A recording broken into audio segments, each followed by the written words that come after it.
우리 가운데 정말 다양하고 다채롭게 남자와 여자로 또 세상의 수많은 색깔들로 또 창조해 주신 그 하나님을 찬양합니다. 그 하나님이 우리의 중심 되심을 우리가 잊지 않겠습니다. 주님 영광 받아 주시옵소서.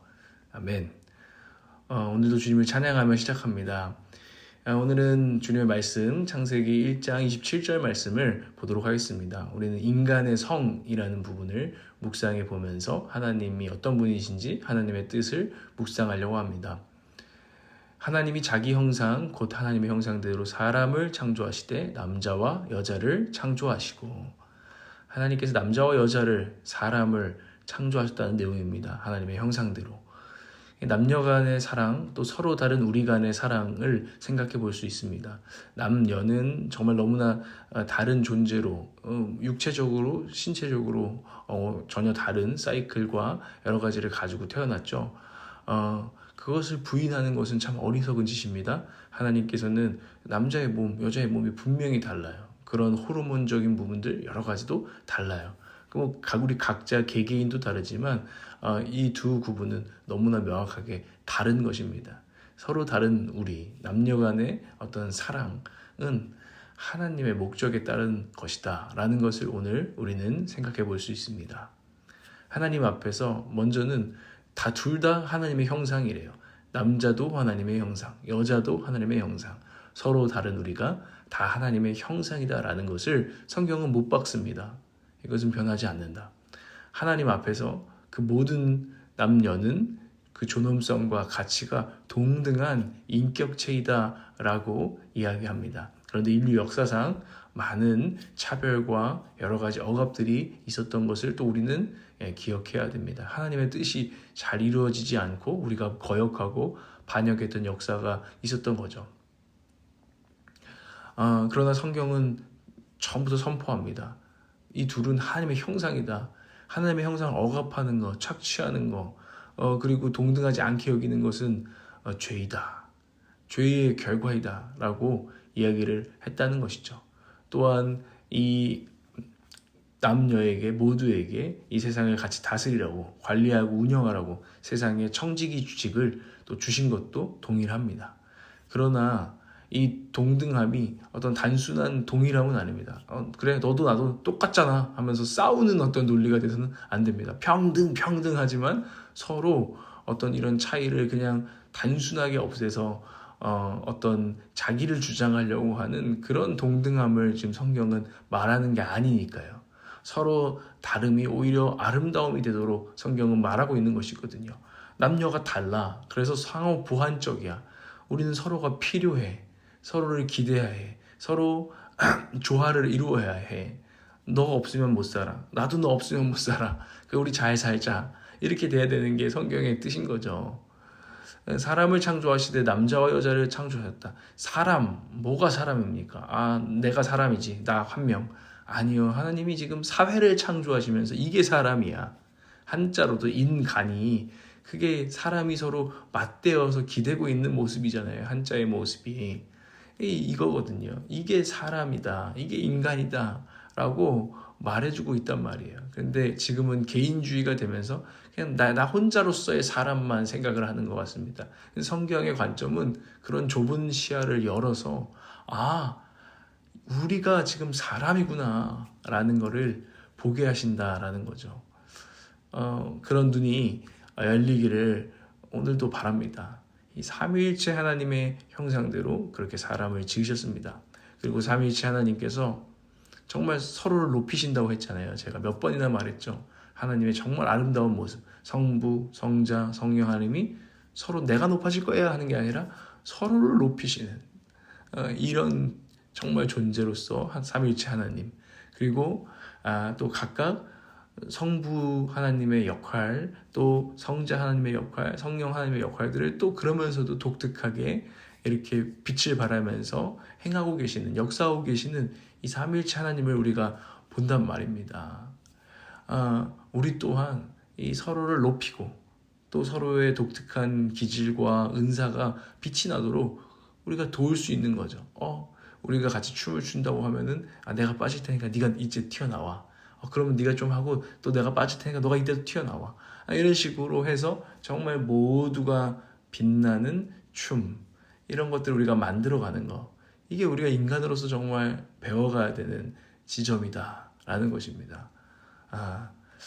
우리는 서로가 튀려고 하고 내가 맞다고 주장하려고 하고 내가 센터에, 내가 중심에, 내가 대정에 자꾸 하려는 이 자기중심성이 있다라는 것이죠.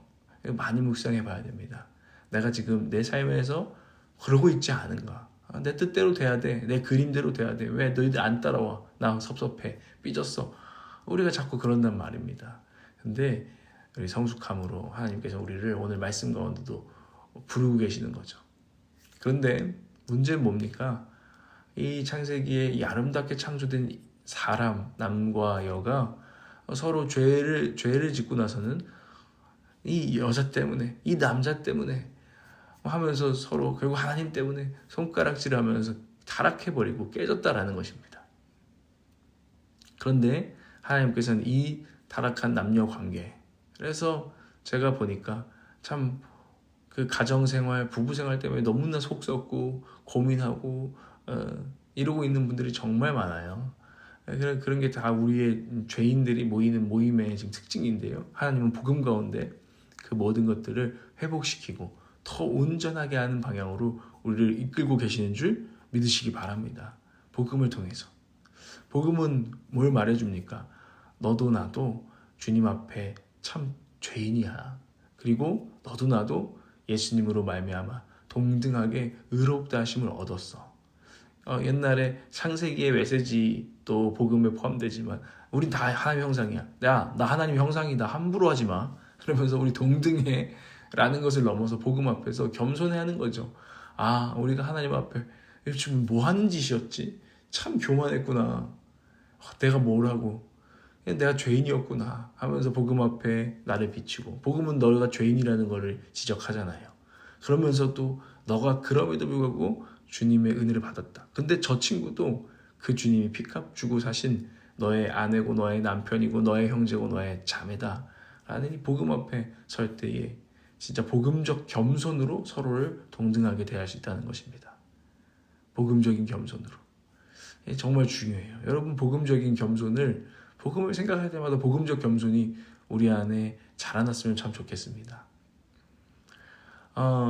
그리고 이 복음 가운데서 이제 창세기에서는 우리가 하나님의 형상이다 라고 선포하지만 이제 우리 모두가 성령이 내주하시는 처소이다 라는 것까지 선포를 하잖아요. 복음 안에서 너에게 값없이 성령을 보내겠다.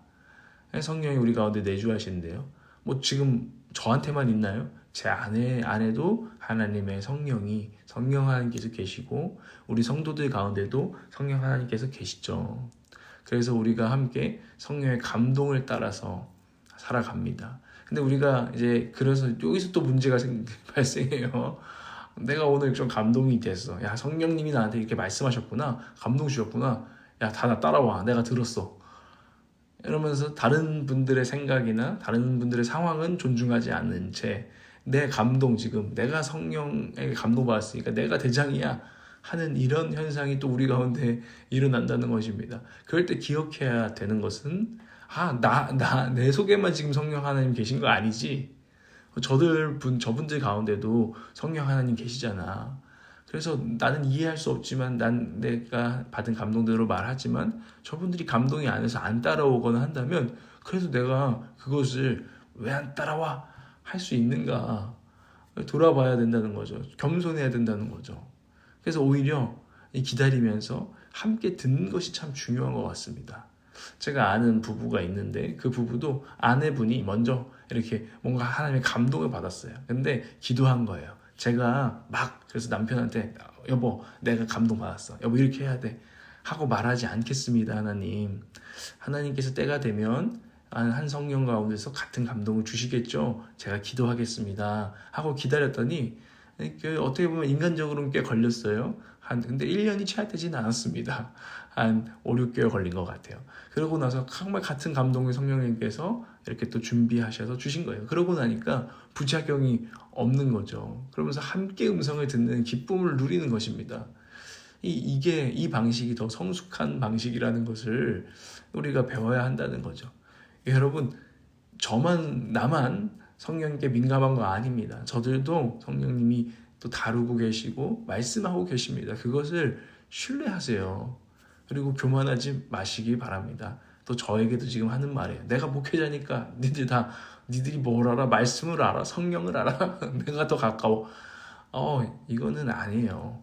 그래서 우리를 늘 하나님의 복음 앞에 우리 모두가 죄인이고 우리가 예수님으로 인해서 같이 의롭다함을 받고 함께 성령을 받았구나. 이것을 늘 기억하면서 쉽게 사람들을 판단하지 않고 오히려 좀 더 기다려보고 함께 하나님께로 나아가는 그런 관계 방식을 배워야 한다는 것입니다.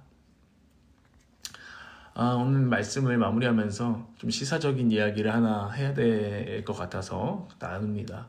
찰리 커크라고 하는 미국의 93년생, 저랑 그렇게 또래죠. 이 찰리 커크라고 하는 연설자가 있었어요. 보수적인 크리스찬이, 정치적으로 매우 보수적인 크리스찬이고, 이제 트럼프가 굉장히 사랑했던 자기 정치 캠프에서도 목소리를 내줬던 그런 인물입니다. 이 청년은 제가 봐도 참 훌륭한 청년이에요. 물론 그 의견에 다 동의할 수는 없지만 그는 어쨌든 남녀 갈등 가운데서 또 동성애에 대한 부분도 자기의 나름대로 의견을 젠틀하게 항상 얘기하고, 대학교에 가서 청년들에게도 그런 이야기들을 함께 대화하자, 함께 토론도 하자 하면서 이런 일들을 해나가죠. 그래서 엄청난 영향력을 가지고 있었던, 정말 바로 얼마 전에 한국에도 보수적인 크리스찬들이 하는 집회에 와서 연설을 하고 많은 이들에게 또 감동을 주었던 청년입니다. 그 의견, 정치적인 의견과 어떤 경제적인 것들에 대한 어떤 의견들이 다를지라도 정말 젠틀하게 대화하며 풀어가 보려고 하는 젊은 이 연설가가 엊그저께 암살을 당했어요. 정치적으로 생각이 다른 사람들에게.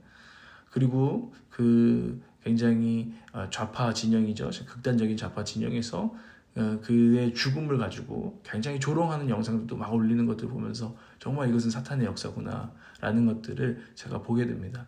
아니요, 이것 때문에 우파가 역시 크리스찬이고 저 좌파는 역시 사탄 새끼들이야, 지금 이런 말을 하는 게 아닙니다. 그건 또 다시 사탄에게 조종당하는 꼴이 되는 거죠. 그렇지 않습니다. 우리가 좌우 모두가 공존해야 된다는 것, 남녀가 모두 있어야 되고, 생각이 다른 사람들이 함께 성령의 음성을 들어서 하나님의 뜻을 함께 발견하며 발전해 가는 존중과 평화의 길을 우리가 발견해야 된다는 것, 이것을 우리는 배워야 되는 사건이다. 그 찰리 커크의 죽음이 정말 그렇게 또다시 뭔가 분열을 일으킨다면 그것은 오히려 그의 죽음을 값없이 하는 것이고요. 가치 있는 죽음이 되게 하려면 그것이 정말 꽃피고 하늘에 밀어돼서 복음으로 우리를 인도해야 되는 줄 믿습니다. 물론 악한 세력들이 떠나가기를 원합니다. 이분의 또 이름을 기억하고 추모하면서 또 하나님 이 시대 가운데 우리가 하나님 편에 설 수 있기를 기도하면서도 편을 가르는 자가 아니라 하나님 편에 서 있을 수 있는 그 지혜가 있을 수 있도록 오늘 기도하기를 원합니다. 기도하겠습니다. 서로 다른 성, 서로 다른 기질, 서로 다른 은사를 다채롭게 창조하신 하나님 아버지를 찬양합니다. 우리 타락한 우리들에게, 죄인들에게 함께 공존하고 조화를 이루고 상생하는 길을 발견하게 인도하여 주시옵소서. 우리 교회와 사회, 경제와 정치, 문화 가운데 있는 분열과 특별히 폭력, 살인의 영을 다스려 주시고 악한 영의 무너지게 하여 주시옵소서. 승자와 패자가 나뉘는 승부를 보려고 하는 사람들이 아니라 하나님 나라의 승리를 구하는 우리가 되어지게 하여 주시옵소서. 주님께서 이 땅을 다스려 주시기 원하고 주님의 샬롬을 구합니다. 평화의 왕이신 예수님의 이름으로 기도합니다. 아멘.